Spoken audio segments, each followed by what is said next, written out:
बिस्मिल्लाहिर्रहमानिर्रहीम। अच्छा जी, मैं आप सबको वेलकम करता हूँ अपने पार्टनरशिप के थर्ड लेक्चर में, पार्टनरशिप फॉर्मेशन के तकरीबन आखिरी लेक्चर में। इंशाल्लाह मैं पूरी कोशिश करूँगा कि आज पार्टनरशिप फॉर्मेशन को कंक्लूड कर दें हम लोग सब, ठीक है। अच्छा यार, मैंने आप लोगों को बताया था, अगर मैं एक थोड़ा सा रिकैप करूँ कि सर जो पार्टनरशिप बनती है ना, मेरी पार्टनरशिप जो फॉर्मेशन होती है ये दो तरीक़ों से होती है, by investing assets and by merging business. ये हमने बात कर ली है, सही है, कि इन्वेस्टिंग एसेट्स मतलब पहले हमारा कोई कारोबार नहीं थे, हम लोग नए कारोबार करने जा रहे हैं और अपने अपने एसेट्स बिज़नेस के अंदर लगा रहे हैं। दूसरी बात हमने करी sir by merging their individual businesses की, जिसके ऊपर लास्ट हमारी पूरी क्लास तकरीबन 1 घंटे की रही थी, जिसके अंदर हमने बात की थी सर इंडिविजुअल बिजनेसेस अगर अलग अलग चल रहे हों तो इसकी क्या ट्रीटमेंट होती है अकाउंटिंग में, इसको हम लोग कैसे अकाउंट फॉर करते हैं, जनरल एंट्री कैसे बनाते हैं। और लास्ट क्लास में हमने जो डिस्कस किया था वो पहले कॉन्ट्रा अकाउंट्स के कॉन्सेप्ट को समझा था कि भाई कॉन्ट्रा अकाउंट होते क्या हैं, इनका क्या ट्रीटमेंट होता है जनरल के अंदर। अगर ये क्रेडिट साइड पे जा रहे हैं या डेबिट साइड पे जा रहे हैं तो क्यों जा रहे हैं सर, हमने यहाँ तक डिस्कस किया था। और हमने एक बहुत ही अच्छा सवाल किया था मार्शल वॉलमार्ट वाला, वो मुझे याद है। फिर मैंने आप लोगों को कुछ इसके प्रैक्टिस क्वेश्चन दिए थे, मुझे उम्मीद है कि वो आप लोगों ने बखूबी सरअंजाम दे दिए होंगे, ठीक है। अब मैं इस टॉपिक के ना आखिरी कॉन्सेप्ट पर जा रहा हूँ इंशाल्लाह। आखिरी एक कॉन्सेप्ट है भाई मेरे पास आप लोगों के लिए कि यार ये कॉन्सेप्ट ज़रा तुम अगर इतना स्ट्रॉन्ग कर लोगे ना तो तुम्हारे इंशाल्लाह पार्टनरशिप फॉर्मेशन के मेरा वादा सारे सवालात निकल जाएंगे, सही है। देखो ये कॉन्सेप्ट क्या है, इस कॉन्सेप्ट को समझो। देखो मैं इसको कहता हूँ कि वैल्यूज़ होती है ना, वैल्यूज़ समझते हो क्या होती हैं, मतलब कि अमाउंट्स जिनको तुम रिकॉर्ड करते हो अपनी जर्नल के अंदर, ठीक है। ये वैल्यूज़ ना बेसिकली दो तरह की होती हैं जिसको तुम रिकॉर्ड कर रहे हो तो अपने जर्नल के अंदर। सुनो गौर से देखना, एक होती है बुक वैल्यू, ठीक है, एक होती है अग्रीड वैल्यू जो तुम पार्टनरशिप फॉर्मेशन की बुक्स में रिकॉर्ड कर रहे होते हो। सर इन दोनों में फ़र्क क्या है, बुक वैल्यू में फ़र्क क्या है और एग्रीड वैल्यू में फ़र्क क्या है, मतलब ये दोनों क्या बला है, ये क्या होता है। देखो बुक वैल्यू ये होती है जो तुम्हारी किताबों में आ रही होती है। हमने सर डेप्रिसिएशन पढ़ लिया है तो अब हमें बुक वैल्यू का मतलब कोई बताया ना हम समझ जाएंगे।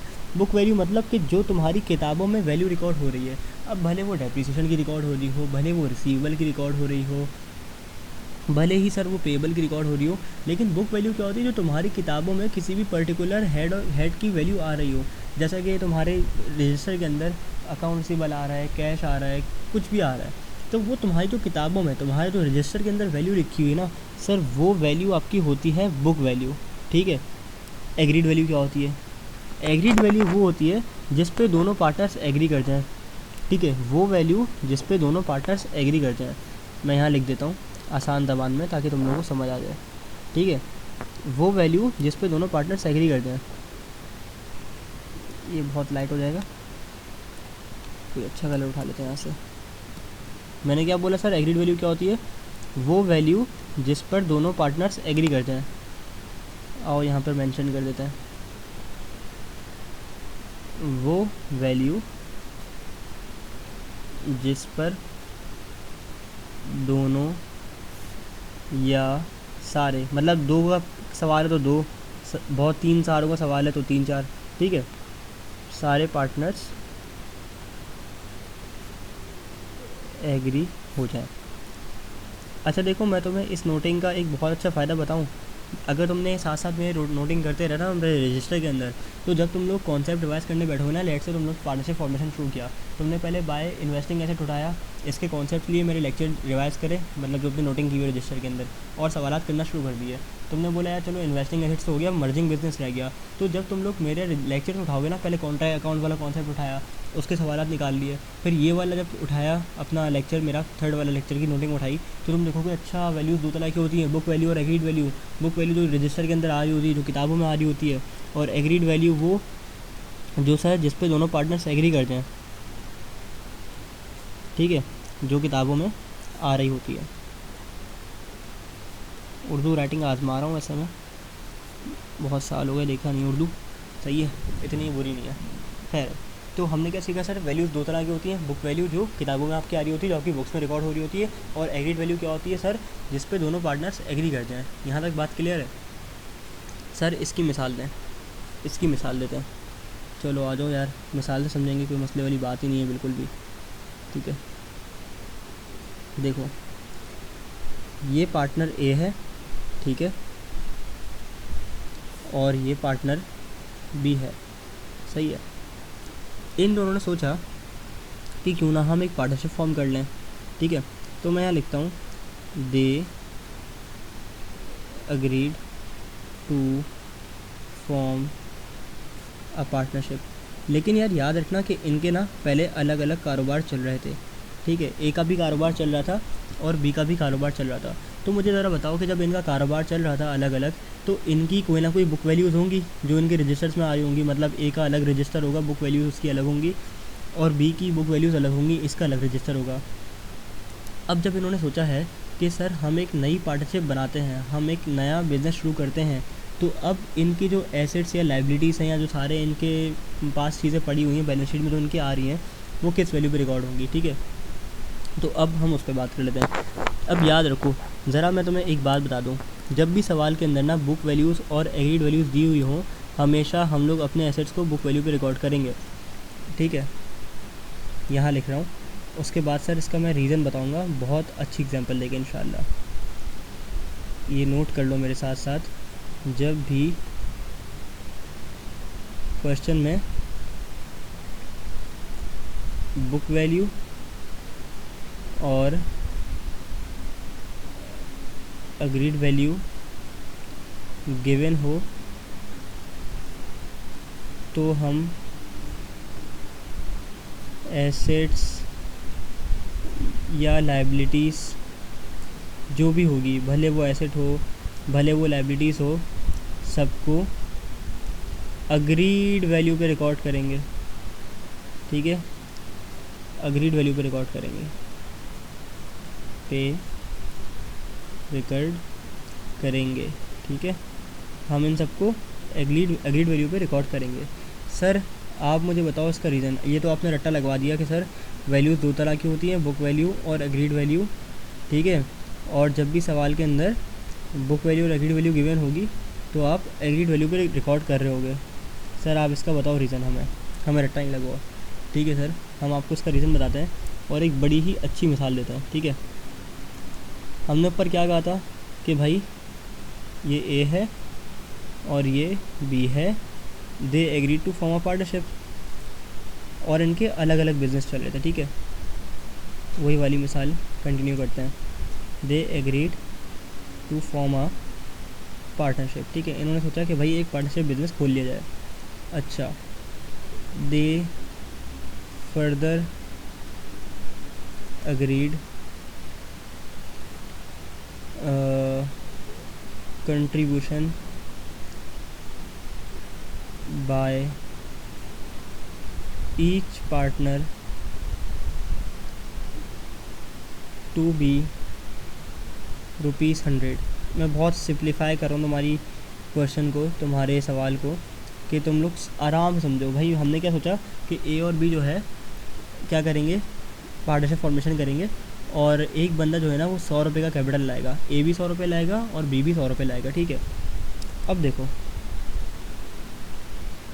ये जो है ना, ये हमारे ए भाई हैं, ठीक है, और जो है ना ये बड़े मुंह वाले हमारे बी भाई हैं, ठीक है।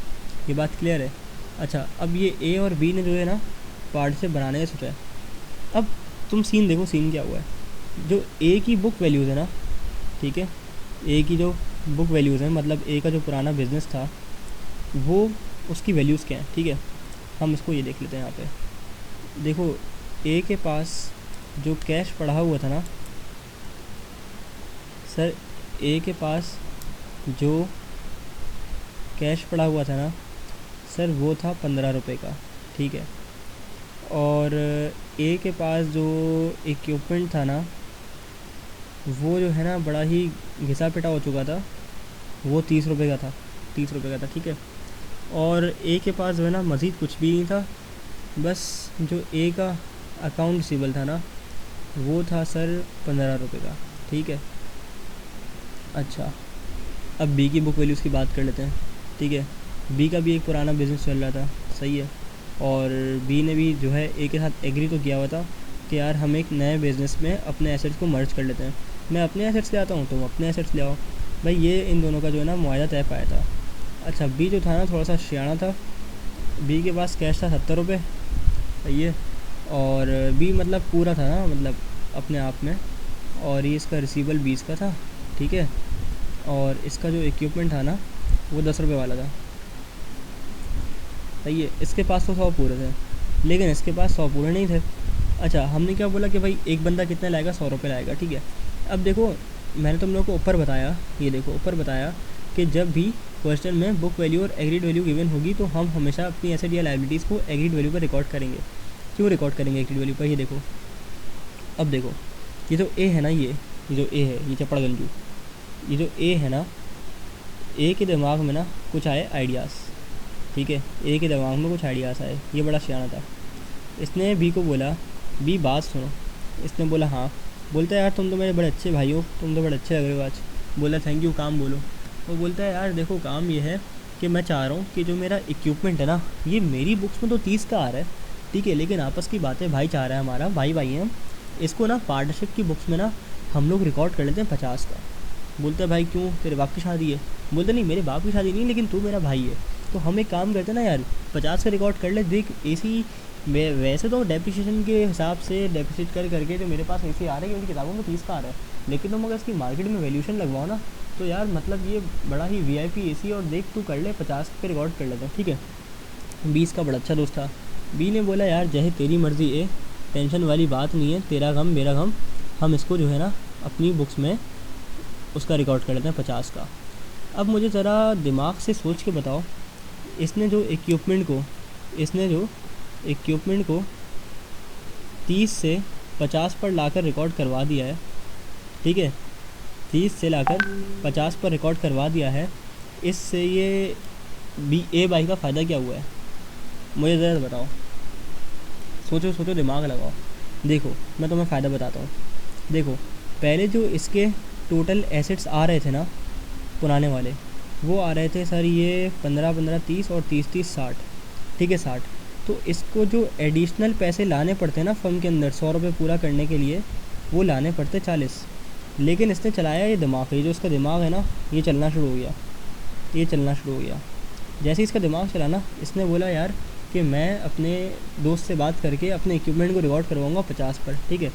तो मुझे बताओ, जैसे ही इसने 50 पे रिकॉर्ड करवाने से हामी भर दी, तो ये 30 से हट के कितने का हो गया, 50 का हो गया। बाकी 15-15 की चीज़ें थी इसके पास, 15-15, 30 और ये 50, अब कितने हो गए, 80 हो गए।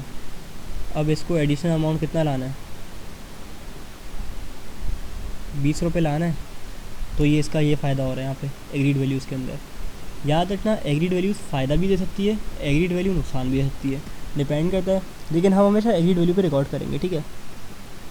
अच्छा, ये तो मैंने तुम्हें एक बहुत देसी मिसाल दे दी, लेमैन एग्जांपल दे दी बुक वैल्यूज़ और एग्रीड वैल्यू समझाने के लिए कि भाई हम लोग एग्रीड वैल्यू पे असल में क्यों जा रहे होता है, ठीक है।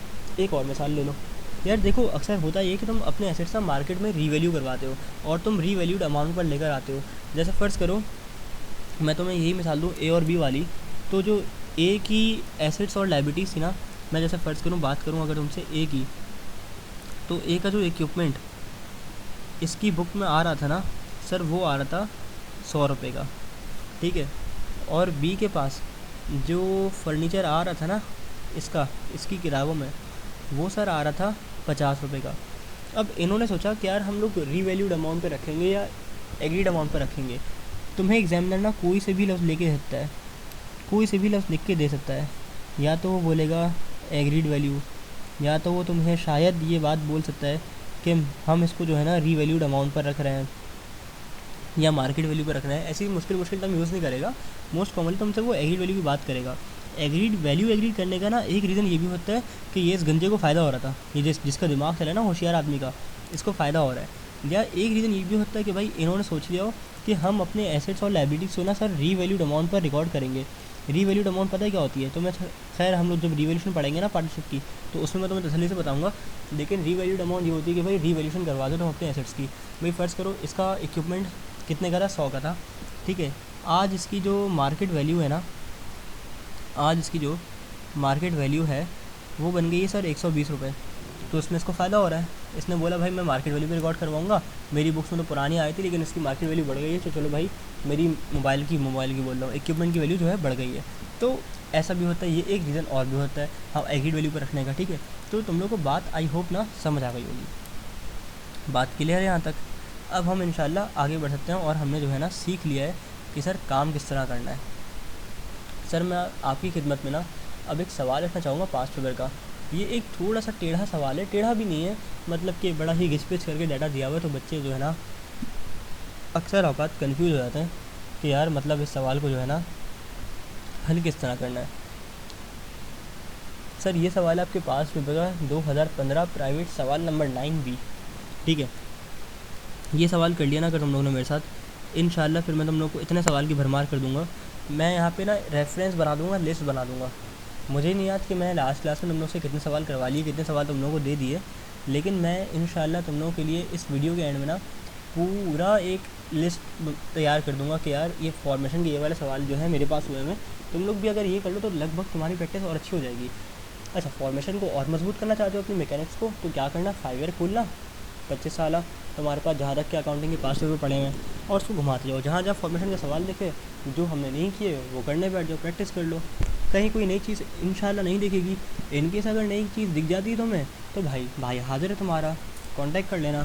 कांटेक्ट नंबर आप सबको याद है सर, 0332 797 3349। आप लोग कभी भी ना भाई को व्हाट्सएप कर सकते हो, अरे व्हाट्सएप का क्या बन गया, खैर आप लोग कभी जो ना भाई को व्हाट्सएप कर सकते हो, टेंशन वाली बात नहीं है। कैसे बनता है यार स्पीकर, ऐसे, हाँ नाइस, गुड, व्हाट्सएप कर देना मुझे, सही है, बिला झिझक। इंशाल्लाह आप लोगों की क्वेरी में रिजॉल्व कर दूँगा। ये नंबर नोट कर लो, फिर मैं मिटा देता हूँ और फिर हम लोग अपने सवाल के लिंक डालते हैं। जो हमारा सवाल है सर 2015 प्राइवेट सवाल नंबर 9B MR बुटीक के नाम से। ये आई गेस माहीन और राहीन का सवाल था, जिन्होंने सोचा था माहीन अलग कारोबार करती थी, राहीन अलग कारोबार करती, उन्होंने सोचा हम लोग अलग अलग क्यों करते हैं यार, हम लोग एक बिज़नेस कर लेते हैं, ठीक है। मैं सवाल नंबर पहले नोट कर देता हूँ और फिर इंशाल्लाह हम लोग सवाल को सॉल्व करेंगे। 2015 private question 9B, question number 9 का पार्ट B, सही है सर। सवाल देखें, सही है सर, सवाल देख लेते हैं। देखो जी, ये बोलता है कि Maheen is running a boutique forms a partnership with राहीन। माहीन जो है एक बुटीक चला रही थी पहले से, इसने सोचा कि क्यों ना मैं राहीन के साथ एक कारोबार कर लूँ with the name of MR boutique, ठीक है, इनके बुटीक का नाम है ये MR बुटीक, ऑन जनवरी 1 2015, सही है। The balance sheet of Maheen boutique RS under, देखो इसने क्या लिख के दिया है मेरे बच्चे, इसने क्या लिख के दिया है कि ये बैलेंस शीट किसकी है, माहीन के बुटीक की है। तो अभी जितना हम लोग नीचे डाटा पढ़ेंगे ना ये माहीन के लिए पढ़ेंगे, सही है। राहीन के लिए जब आएगा तो राहीन की जब देखी जाएगी। अच्छा जी, cash 50,000, receivable 2.5 lakh, allowance for bad debt 20,000, merchandise inventory 3,40,000, prepaid rent 30,000, store equipment 5 lakh, accumulated depreciation 1 lakh, accounts payable 9,70,000 and notes payable 80,000, ठीक है। अच्छा एक बात ये और सुन लो, इसमें करेक्शन कर लो, ये अकाउंट्स पेबल्स का 9,70,000 नहीं है, 97,000 है, ठीक है, ये 97,000 है, इसको करेक्शन कर लेना, 5 ईयर के अंदर मिस प्रिंटिंग हुई है। फिर आ दो, ये बोलता है कि भाई माहीन ने जो है ना अपने सारे एसेट्स और सारे Maheen transfer to the partnership, her assets ऐसे ट्रांसफ़र कर दिए, लेकिन प्रीपेड रेंट नहीं ट्रांसफ़र किया और लाइबिलिटीज़ भी ट्रांसफ़र कर दी हैं। प्रीपेड रेंट सिर्फ ऊपर वाली वैल्यूज़ पे, और शायद बल्कि नहीं, प्रीपेड रेंट इसने शायद ट्रांसफ़र करा ही नहीं है, सारे ऐसे ट्रांसफ़र कर दिए लेकिन प्रीपेड रेंट इसने ट्रांसफ़र नहीं किया। फिर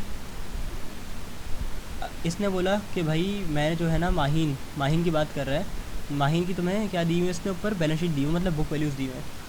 फिर बोलता है कि माहीन ने सब कुछ ट्रांसफ़र कर दिया है प्रीपेड रेंट छोड़कर इन वैल्यूज़ के ऊपर, ठीक है। अकाउंट रिसीवेबल माहीन ने अब 2.5 लाख के ऊपर एग्री करा है और रिकॉर्ड किया है, मर्चेंडाइज 3 लाख के ऊपर, और इक्विपमेंट लायबिलिटीज़ बुक वैल्यूज़ के ऊपर, मतलब जो ऊपर वाली वैल्यूज़ दी हुई ना ये बुक वैल्यूज़, मतलब मैं दिखाऊँ कहाँ से कहाँ तक, यहाँ तक, ये पूरा पैराग्राफ ना बुक वैल्यूज़ का है। तो इनमें से देख लेना बुक वैल्यूज़ है और जो यहाँ से शुरू हो रहा है ना ऑन दी फॉलोइंग वैल्यूज़ के बाद से जो भी ये लाइन सारी शुरू हो रही है ये एग्रीड वैल्यूज़ की हैं, ठीक है। तो हमने तो एग्रीड वैल्यूज़ पे जाना है, लेकिन जहाँ ये बोले कि मैं बुक वैल्यू पर लेके जा रहा हूँ तो फिर वहाँ बुक वैल्यू पे ही लेके जाएंगे। Equipment and liabilities at their book values, goodwill of Maheen is to be recognised at 1,00,000 रुपये।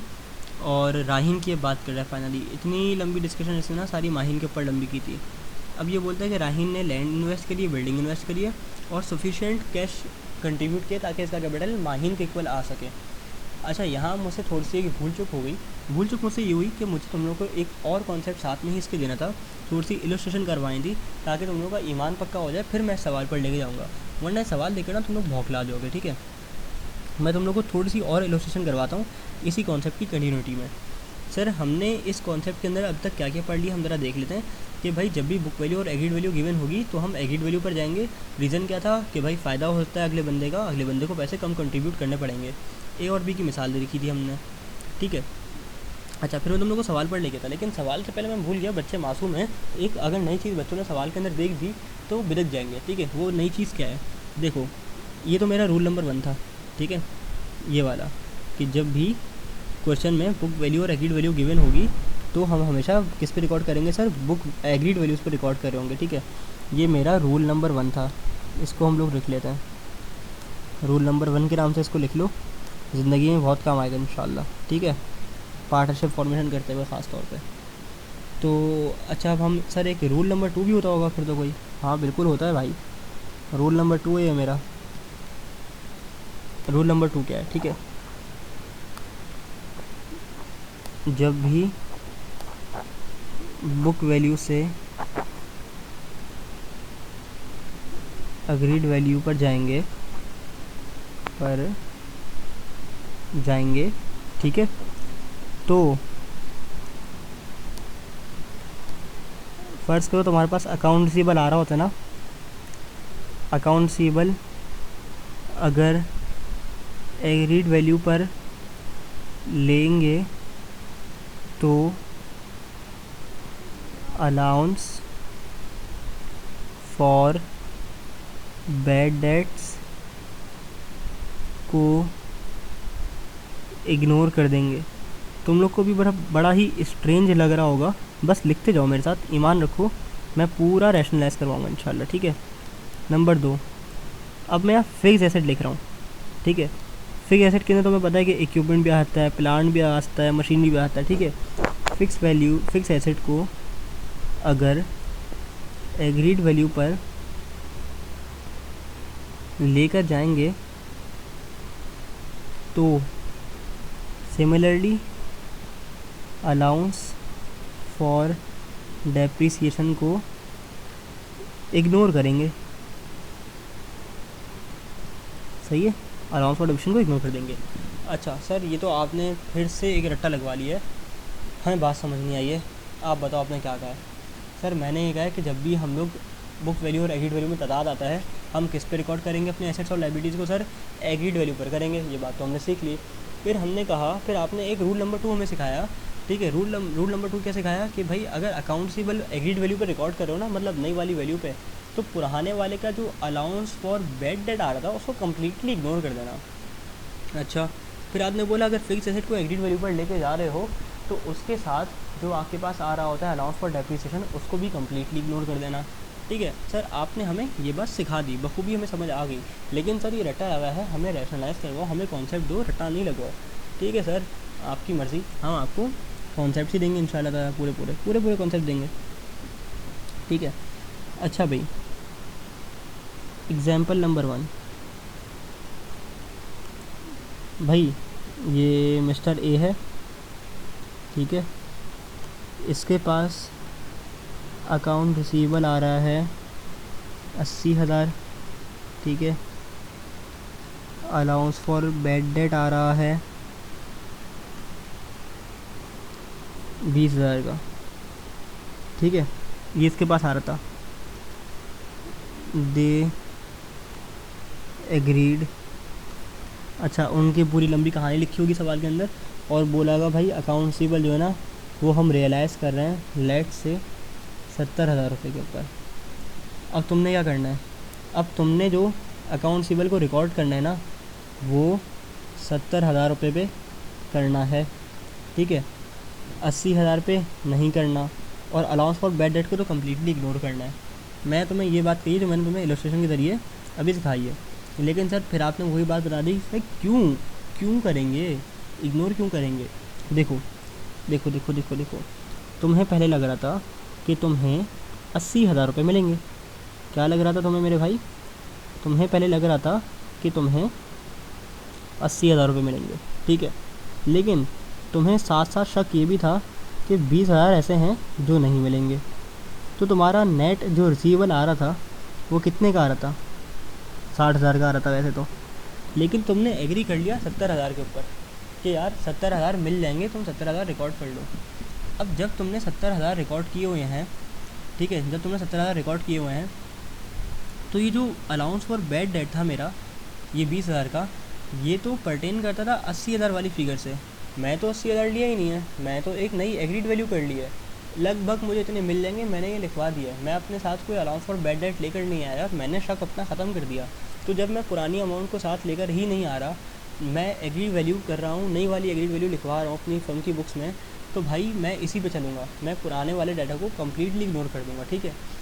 इसी तरह से मैं तुम्हें एक और मिसाल देता हूँ अलाउंस फॉर डेप्रिसिएशन की, ठीक है। फ़र्ज़ करो यहाँ पर जो मेरे पास इक्विपमेंट आ रहा है ना सर इक्विपमेंट आ रहा है मेरे पास 90,000 से, और जो मेरे पास सर अलाउंस फॉर डेप्रिसिएशन आ रहा है ना, वो आ रहा है सर 25,000 से, ठीक है। तुमने ना इसकी वैल्यू एग्री कर ली है कि भाई इक्विपमेंट जो है ना हम रिकॉर्ड करेंगे लेट से सर लाख रुपए के ऊपर, सही है। अब मुझे बताओ तुम क्या करोगे इस केस में?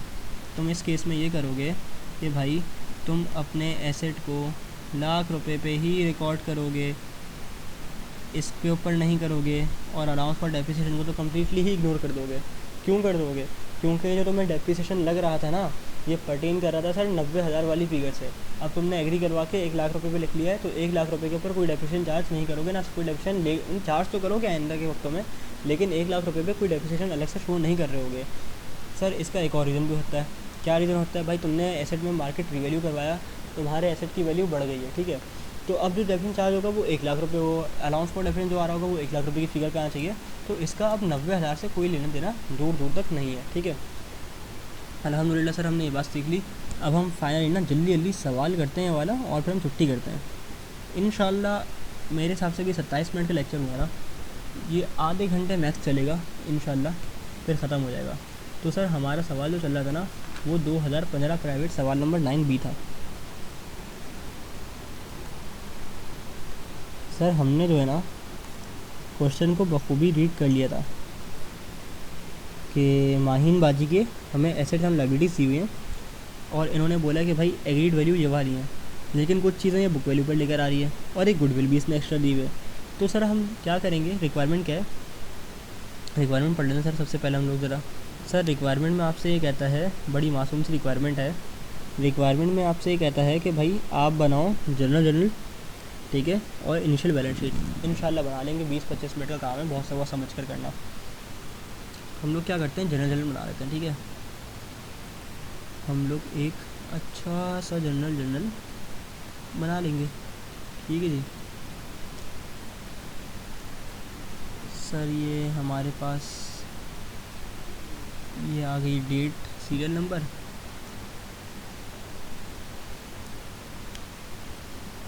और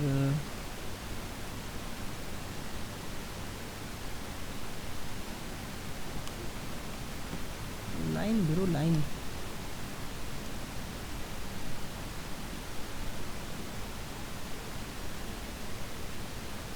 ये हमारी लेन बन गई है सर, बड़ी अच्छी थी। ये हमारी क्रेडिट कॉलम की बन जाएगी, ये हमारी डेबिट कॉलम की बन जाएगी सर। अब तो काम भी साफ सुथरा हो रहा है माशाल्लाह से हमारा, तो लग रहा है ना फिज़िकल ट्यूशन कभी महसूस नहीं हो रही होगी तुम लोगों को इंशाल्लाह फ़िज़िकल क्लासेस की।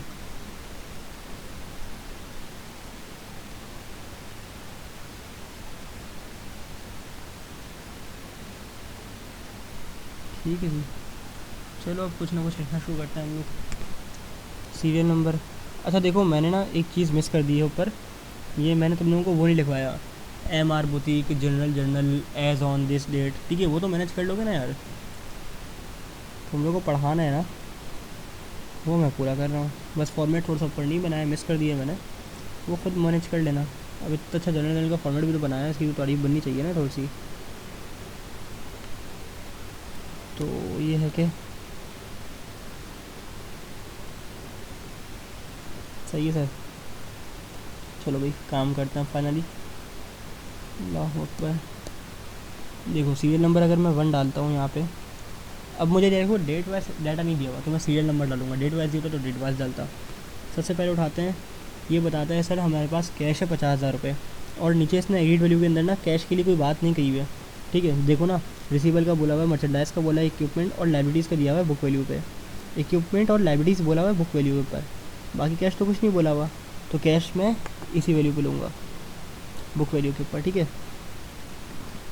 तो सर मैंने यहाँ पे कैश डेबिट कर दिया 50,000 से, ठीक है।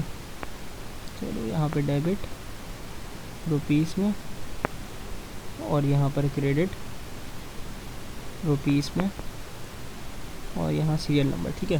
कैश डेबिट कर दिया मैंने। फिर देखो अगली चीज़ क्या आ रही है, अकाउंट रिसीवेबल आ रहा है 2.5 लाख रुपये से, 2,50,000 रुपये से, ठीक है। इसके बाद इसका अलाउंस फॉर बैड डेट भी आ रहा है सर, कितने से, 20,000 रुपये से। मैं ज़रा देखूँ कि अकाउंट रिसीवेबल नीचे दिया हुआ है, देखो इसने अकाउंट रिसीवेबल जो एग्रीड दिया हुआ है ना वो भी 2.5 लाख ही दिया हुआ है, उसने इत्तेफाक ये है कि 2.5 लाख ही दिया हुआ है। तो चलो मैं एज्यूम करता हूँ कि मैं ये वाला 2.5 लाख रिकॉर्ड कर रहा हूँ, और इस वाले 2.5 लाख को ना मैं कम्प्लीटली इग्नोर कर दे रहा हूँ, ठीक है। और इसके साथ जो अलाउंस फॉर बैड डेट आ रहा है ना, मैं इसको भी इग्नोर मार रहा हूँ, ठीक है। तो मैं कितने पे रिकॉर्ड करूँगा सर इसको, अकाउंट रिसीवेबल मैं रिकॉर्ड करूँगा इसको सर 2.5 लाख रुपये में, ठीक है। फिर आ जाओ देखते हैं, सर ये इन्वेंट्री बता रहा है 3,40,000 रुपये, ठीक है, लेकिन इसको भी मैं ना काटूँगा। सर सभी काट रहे हो आप, तो क्या करूँ, ये देखो ना इन्वेंट्री इसने 3 लाख पे लीव है ना नीचे, तो इसको रिकॉर्ड करूँगा 3 लाख से। मर्चेंडाइज इन्वेंट्री 3 लाख से, ठीक है जी। फिर आ जाओ, फिर बोलता है सर प्रीपेड रेंट 30,000 रुपये, ठीक है, लेकिन देखो मैं प्रीपेड रेंट रिकॉर्ड नहीं कर रहा, मैं इसको बिल्कुल ही इग्नोर कर रहा हूँ, ना मैं इसको बुक वैल्यू पे लेके जाऊँगा ना एग्रीड वैल्यू पे, क्योंकि देखो इसने बोला है कि मैंने सिर्फ प्रीपेड रेंट और लाइब्रेरीज़ के अलावा ना सब इन वैल्यूज़ पे ट्रांसफ़र किया है। मैंने मतलब प्रीपेड रेंट अपना बिज़नेस के अंदर ट्रांसफ़र करा ही नहीं है, तो जब मैंने अपना प्रीपेड रेंट बिज़नेस के अंदर ट्रांसफ़र करा ही नहीं तो फिर मैं इग्नोर करूँगा इस इन्फॉर्मेशन को, ठीक है। चलो आगे आ जाते हैं। अब बोलते हैं स्टोर इक्विपमेंट 5 लाख रुपये पे, ठीक है। अब स्टोर इक्विपमेंट की कोई मुझे वो दी हुई है एग्रीड वैल्यू, देखो नहीं दी हुई ना, तो फिर मैं 5 लाख पे रिकॉर्ड करूँगा। जहाँ जिसकी कोई एग्रीड वैल्यू नहीं दी हुई ना, वो बुक वैल्यू पे ही रिकॉर्ड करना। चाहो तो रूल नंबर 3 बनाकर ये लिख लो बात मेरी, इक्विपमेंट कितने से आ रहा है सर, 5 लाख रुपये से स्टोर इक्विपमेंट, चाहो तो पूरा लिख लो, चाहो तो इक्विपमेंट लिख लो, पूरा लिख लो तो और बेहतर है। अच्छा जी 5 लाख रुपये से, ठीक है। फिर एक्यूमुलेटेड डेप्रिसिएशन सर इसने दी हुई है 1 लाख रुपये से, तो सर क्या मैं एक्यूमुलेटेड डेप्रिसिएशन रिकॉर्ड करूँगा? जी बिल्कुल करेंगे सर। क्यों करेंगे? क्योंकि इसकी कोई एग्रीड वैल्यू दी हुई नहीं है। मैं जब रिकॉर्ड ना करता, जब मेरे पास कोई एग्रीड वैल्यू दी हुई होती और फिर मैं उसको इग्नोर मार देता ना। देखो यहाँ पर तो मुझे एग्रीड वैल्यू दी हुई है, लेकिन नीचे सवाल के अंदर अगर मैं अपने सवाल की हद तक बात करूँ तो मुझे स्टोर इक्विपमेंट की कोई एग्रीड वैल्यू नहीं दी हुई, तो फिर मैं अलाउंस फॉर डेप्रिसिएशन रिकॉर्ड करूँगा जब मैं क्रेडिट साइड की कंपटीशन कर रहा हूँ, ठीक है। फिलहाल तो मैं इसको छोड़ देता हूँ, ऐसे ही लीव करता हूँ। अकाउंट्स पेबल आ रहा है सर 97,000, ये 9,70,000 नहीं है, 97,000 पे, ठीक है। अच्छा जी नोट्स पेबल आ रहे हैं 80,000, ठीक है। और अकाउंट पेबल हमारा हो गया, हमारा मर्चेंडाइज हो गया, और goodwill of Maheen is recognised to be 1 lakh रुपये। ये हमें बोलता है कि सर जो माहीन की गुडविल है ना वो 1 लाख रुपये है। सर गुडविल क्या होती है? गुडविल एक इंटेंजिबल फिक्स एसेट है। फिक्स एसेट के अंदर तुम इसको क्लासीफाई करते हो नॉन करेंट एसेट के, मतलब साल चलती है, 1 साल के अंदर अंदर ख़त्म नहीं होती। गुडविल तुम्हारा नाम है, तुम्हारी शोहरत है, तुम्हारी इज़्ज़त है मार्केट के अंदर। तुम्हारी मार्केट के अंदर जो नाम है ना उसको गुडविल कहते हैं। जैसे मैंने ना पढ़ा के एक दिन ऐसा आया, इंशाल्लाह बोलो कि भाई मेरा मार्केट में नाम बन गया, सब जानने लगे कि भाई हुदैर उसी जो है ना वो अकाउंट्स पढ़ाता है और उसकी अकाउंट्स में एक स्पेशल ग्रिप है, स्पेशलिटी है। तो ये मेरी क्या है, गुडविल है। तो गुडविल तुम्हारा क्या है, एसेट है, असासा है, इनटेंजिबल फिक्स एसेट है। तुम क्या मेरी गुडविल को छू सकते हो? क्या मेरी शोहरत को देख सकते हो? क्या मेरी शोहरत को महसूस कर सकते हो हाथ में? नहीं कर सकते ना। तो भाई ये इनटेंजिबल फिक्स एसेट है, सही है। तो मैं यहाँ पे गुडविल को रिकॉर्ड कर देता हूँ सर। गुडविल कितनी है सर? 1,00,000 रुपये से, ठीक है। ये मैंने अपनी गुडविल 1,00,000 रुपये से रिकॉर्ड कर दिया, सही है जी। अच्छा, अब मैं आ जाता हूँ क्रेडिट साइड के आइटम्स पे। सर मेरे पास क्रेडिट के अंदर क्या क्या आ रहा है? सर मेरे पास सबसे पहले एक आ रहा था अकाउंट्स पेएबल, ठीक है। मेरे पास अकाउंट्स पेएबल कितने से आ रहा था? 97,000 से आ रहा था सर, ठीक है। फिर मेरे पास सर आ रहा था कुछ नोट्स पेएबल। सवाल सामने रखोगे इंशाल्लाह फाका होगा। नोट्स पेएबल सर मेरे पास आ रहा था 80,000 रुपये से। सर फिर मेरे पास अलाउंस फॉर डेप्रीसिएशन आ रहा था, किसका? स्टोर इक्विपमेंट का। वो मैंने बताया था 1,00,000 रुपये का है, मैं लूँगा एंड के अंदर, वही मैं यहाँ पे लिस्ट डाउन कर रहा हूँ, ठीक है। तो अलाउंस फॉर डेप्रीसिएशन मेरा कितना आ रहा है सर? 1,00,000 रुपये का आ रहा है, वो मैंने रिकॉर्ड कर दिया, ठीक है। अब मेरे पास माहिन के लिए कोई भी फर्दर इन्फॉर्मेशन प्रोवाइड नहीं की गई है, तो फिर मैं डायरेक्ट माहिन का कैपिटल निकालने जा रहा हूँ सर, ठीक है। मैं यहाँ लिख देता हूँ सर, कैपिटल माहिन का कितना आ रहा है। जब तुम लोग इन सबको प्लस करोगे, डेबिट साइड को, ये जो डेबिट साइड है ना हमारी पूरी, इन सबको प्लस करोगे और इसमें से ये माइनस करोगे, तो तुम्हारे पास जो बैलेंसिंग फिगर आएगी ना वो कैपिटल की आ रही होगी, ठीक है जी। तो ज़रा जल्दी से छेदी से कैलकुलेटर उठाओ अपने हाथ में, ठीक है, और मुझे बताओ कि फ़िगर कितनी आ रही है, सही है। मैं भी कैलकुलेट कर लेता हूँ। सर ये तकरीबन बनती है 923,000, ठीक है। कितनी बनती है सर? 9,23,000, सही है। चलो जी एक नरेशन लिख लेते हैं इसकी। To record investment by Maheen in firm, ठीक है। माहीन की इन्वेस्टमेंट फर्म के अंदर ये मैंने रिकॉर्ड कर दी है। ये मेरी एक जनरल एंट्री अल्हम्दुलिल्लाह बन गई है। सर इस पर हमने बहुत टाइम कंज्यूम कर दिया, बहुत टाइम इन्वेस्ट कर दिया एमएस से, क्योंकि यार ये तुम्हारी अगर ये वाले कॉन्सेप्ट क्लियर होगा ना, तमीज़ से तुम इनको लेकर चल लिए, तो इंशाल्लाह अगले सवाल तो तुम खुद सॉल्व कर लोगे विदाउट माई हेल्प, इंशाल्लाह, ठीक है। तो सर इस पर हमने इसलिए इतना टाइम इन्वेस्ट किया है। अब सर हम लोग ने माहीन की अकाउंटिंग तो कर ली है, हम कर लेते हैं सर अब उसकी अकाउंटिंग। दूसरी बाजी कौन है हमारे पास सवाल के अंदर? राहीन बाजी है। सवाल अपने ज़रा सामने रख लो, ठीक है। सवाल अपने सामने रखना है आपने, ठीक है जी। सवाल करते हैं हम। अच्छा जी, अब हम ज़रा राहीन बाजी पे नज़रसानी कर लेते हैं। इनका डाटा क्या गिवन है हमारे पास सवाल के अंदर? यहाँ बोलता है कि राहीन इन्वेस्ट लैंड 2,00,000 रुपये की। जल्दी से लगे हाथों हम लैंड लिख लेते हैं सर यहाँ पर 2,00,000 रुपये की, सही है। 2,00,000 रुपये की लैंड आ गई है। फिर बोलता है कि सर एंड बिल्डिंग 60,000 रुपये की। तो सर बिल्डिंग 60,000 रुपये की, 2,60,000 इसका अभी तक का कैपिटल हमारी इन्फॉर्मेशन के मुताबिक बन चुका है। फिर बोलता है she also contribute sufficient cash to make her capital equal to that of Maheen. इसका मतलब इसने इतना कैश और लाया है, इतना कैश ये बंदी और लाई है कि इसका कैपिटल कितना बन जाए? Equal of Maheen, to make that equal to that of Maheen, मतलब कि माहीन के बराबर बन जाए, ठीक है। माहीन का कितना था सर? 9,23,000 था। इसका अभी तक कितना बन चुका है? 2,60,000 बन चुका है। तो ये कैश और कितना लाई है सर? 6,63,000 बनेगा सर। ये कैश बैलेंस करने के लिए लाई है 6,63,000। सर ये 6,63,000 कैसे आया? स्लो साबुन अभी भी होंगे ऐसे कुछ देख रहे होंगे जिनको समझ नहीं आया होगा। भाई देखो, ये 2,00,000 की बिल्डिंग लाई, लैंड लाई, 60,000 की बिल्डिंग लाई, और फिर सवाल के अंदर बोलता है कि ये इतना कैश और लाइए ताकि इसका कैपिटल माहीन के बराबर बन जाए। सर माहीन का कैपिटल था 9,23,000, ये अभी तक ला चुकी थी माल 2,60 का। 2,60 माइनस 9,23 करोगे तो डिफरेंस जो आएगा ना तुम्हारा आंसर, वो कैश का बैलेंसिंग फिगर आ जाएगी, सही है। तो अगर हम चलें यहाँ पर राहीन का कैपिटल लिखने के लिए, तो सर हमारे पास भी इसका 9,23,000 बन जाएगा, ठीक है। टू रिकॉर्ड इन्वेस्टमेंट बाय राहीन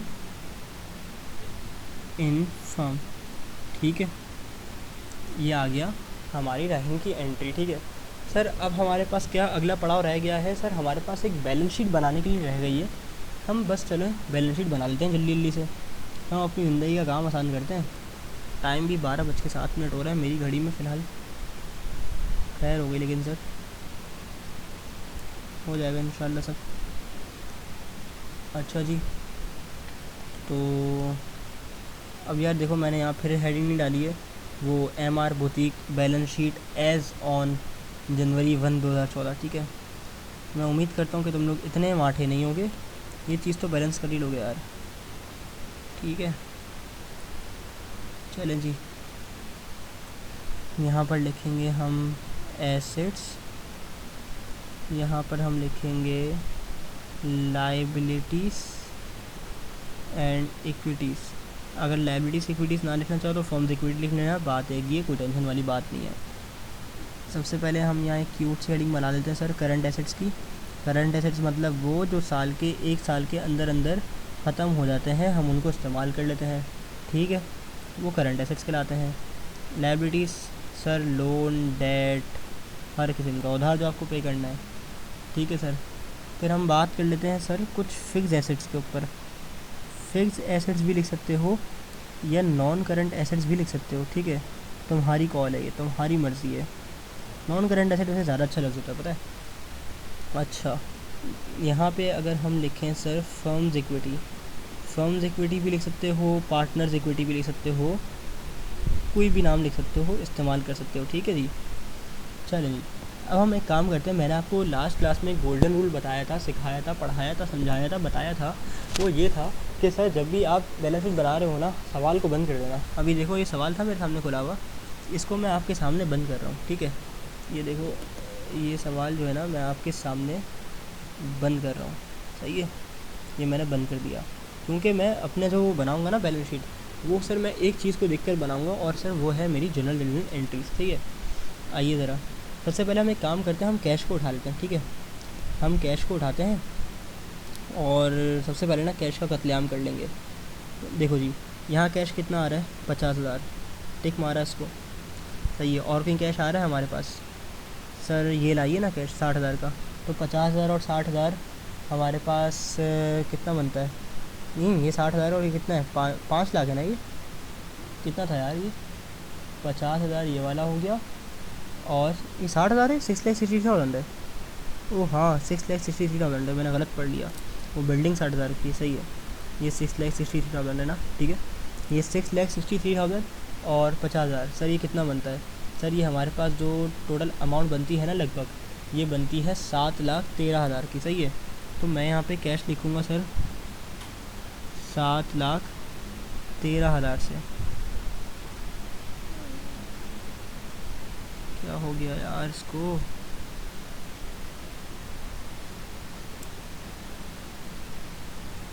हाँ जी, 7,13,000 से कैश आ गया मेरे पास। सर अगला हेड क्या उठाएं हम, सर हम अगला हेड उठा लेते हैं अकाउंट रिसीवेबल का। सर इसका आ रहा था 2.5 लाख, और इसका कोई रिसीवेबल था ही नहीं, तो मेरे पास जो टोटल रिसीवेबल रिकॉर्ड होगा मेरी किताबों में वो 2.5 लाख पे ही होगा, ठीक है sir. 2.5 lakh account receivable 2.5 lakh, ये AR मत लिखना पेपर में, पूरा अकाउंट रिसीवेबल का नाम लिख कर आओगे, ठीक है जी। अच्छा जी, फिर हमारे पास अगली चीज़ क्या आती है, अगली चीज़ हम लोग क्या उठाएं। सर हम लोग जो अगली चीज़ पिक करेंगे ना, वो करेंगे सर मर्चेंडाइज़ कर लेते हैं, ठीक है। देखो लाइन से क्या आ रही है, मर्चेंडाइज इन्वेंट्री आ रही है ना, तो मर्चेंडाइज इन्वेंट्री ही है 3 लाख रुपए की, तो हम लोग नीचे यहाँ पे मर्चेंडाइज में 3 लाख रुपए की रिकॉर्ड कर लेते हैं। अच्छा सर जी, हमारे पास बैलेंस शीट में अगला लाइन आइटम कौन सा आ रहा है। सर हमारे पास जो है इक्विपमेंट आ रहा है 5 लाख रुपए का इधर। अच्छा, और कोई इक्विपमेंट ला रहा है, नहीं ला रहा। कितने का, 4 लाख का है, 5 लाख का है, देख लें एक बार। सर 5 लाख रुपए का है, सवाल में देख लें, सवाल में भी देख लेते हैं सर, एक सेकंड। सर इक्विपमेंट शक क्यों हो रहा है मुझे इस पर। सर 5 लाख रुपए का इक्विपमेंट है, सही है। तो इक्विपमेंट लिखते हैं हम लोग 5 लाख रुपए का। लेकिन याद रखना इक्विपमेंट में डायरेक्टली जो है ना वो 5 लाख रुपए का रिकॉर्ड नहीं कर सकता। क्यों? क्योंकि इस पर डेप्रीसिएशन भी है। वो लेस करके लिखूँगा, लेस अलाउंस फॉर डेप्रीसिएशन। ये शॉर्टकट अलाउंस फॉर डेप्रीसिएशन मत लिखना, पूरा लिखना, सही है जी।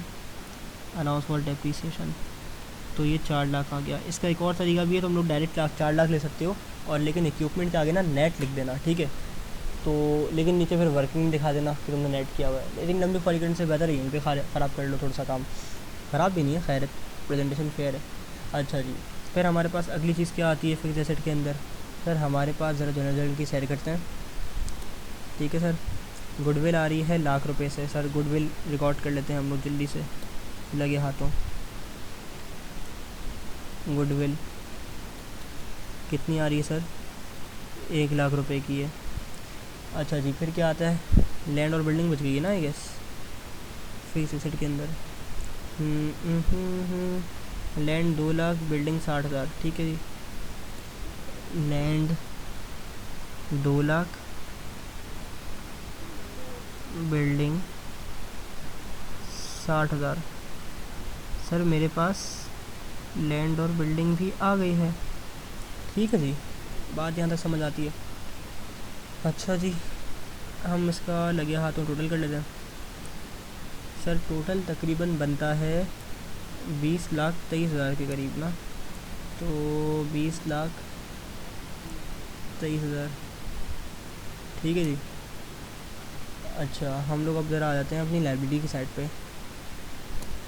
सर हमारे पास पेबल आ रहा है इसका 97,000, और इसका कोई पेबल नहीं है, तो पेबल में डायरेक्ट अकाउंट्स पेबल 97,000 से मैं रिकॉर्ड कर लेता हूँ सर इसको। अच्छा जी, फिर नोट्स पेबल 80,000। सर ये अकाउंट पेबल तो सुना था हमने, नोट पेबल क्या होता है? नोट पेबल भी एक अकाउंट पेबल की ही फॉर्म है, मतलब एक लोन की टाइप है, जिसके अंदर तुम एक बंदे को एक प्रोमिसरी नोट के ऊपर, प्रोमिसरी नोट भी कह सकते हो, जो मैंने पीयूसी में तुम लोगों ने पढ़ा होगा या बैंकिंग में पढ़ा होगा, कि बंदा लिख कर दे देता है कि यार मैं आपको इतने पैसे रिटर्न करने का कायल हूँ। तो ये भी बिल्कुल एक आपकी लाइबिलिटी है, करंट लाइबिलिटी, आपको 1 साल के अंदर पे करनी है। इसके अंदर कोई ऐसा लॉन्ग टर्म लाइबिलिटी या नॉन करंट लाइबिलिटी है नहीं, सही है। अच्छा जी, फिर अलाउंस ऑफ डेप्रिसिएशन ले चुका मैं। राहीन का कैपिटल रह गया 923 इसका, और 923 इसका, ये रह गया ना हमारे पास। तो सर राहीन कैपिटल और माहीन कैपिटल ना, सर ये हमारा बनता है 9,23,000, और ये भी सर हमारा बनता है 9,23,000। सर जब मैं इसको बैलेंस करने बैठूँगा ना, तो सर ये भी 20,23,000 ये बन जाएगा, ठीक है जी। बड़ा अच्छा सेशन रहा हमारा आज का, इफ़ेक्टिव पढ़ाई हो रही है अल्हम्दुलिल्लाह से। मैं बाकी तुम लोगों के लिए ना कुछ प्रैक्टिस क्वेश्चंस लिस्ट कर देता हूँ, जितने मेरी नॉलेज में हैं, जितने मेरे इल्म में हैं, ठीक है। ये तुम लोग ज़रूर कर लेना। कोई भी मसला आता है, परेशानी आती है, तो तुम लोग ज़रा मुझसे रब्ता कर सकते हो, ठीक है। वो मसले वाली बात नहीं है बिल्कुल भी। अच्छा, मैं तुम लोग को प्रैक्टिस क्वेश्चंस लिखवा देता हूँ। सर जो हमने कर लिए हैं, जो नहीं करे मैं सब लिखवा रहा हूँ, कोई ना कोई तो तुम लोग से मिस हो गया होगा क्वेश्चंस, ठीक है। मैं सारे लिस्ट डाउन करूँगा, मेरे पास हुए हुए हैं। सर एक 1999 का क्वेश्चन 2 है, सही है। फिर सर आप लोग कर लेना 2004 का सवाल नंबर 5। अच्छा जी, इसके बाद 2009 सवाल नंबर 4। फिर 2002 प्राइवेट सवाल नंबर 2। अच्छा, फिर 2010 सवाल नंबर 4। और सर 2002 प्राइवेट सवाल नंबर 2 करवा दिया है। 2001 क्वेश्चन 2A। 2011 रेगुलर सवाल नंबर 4।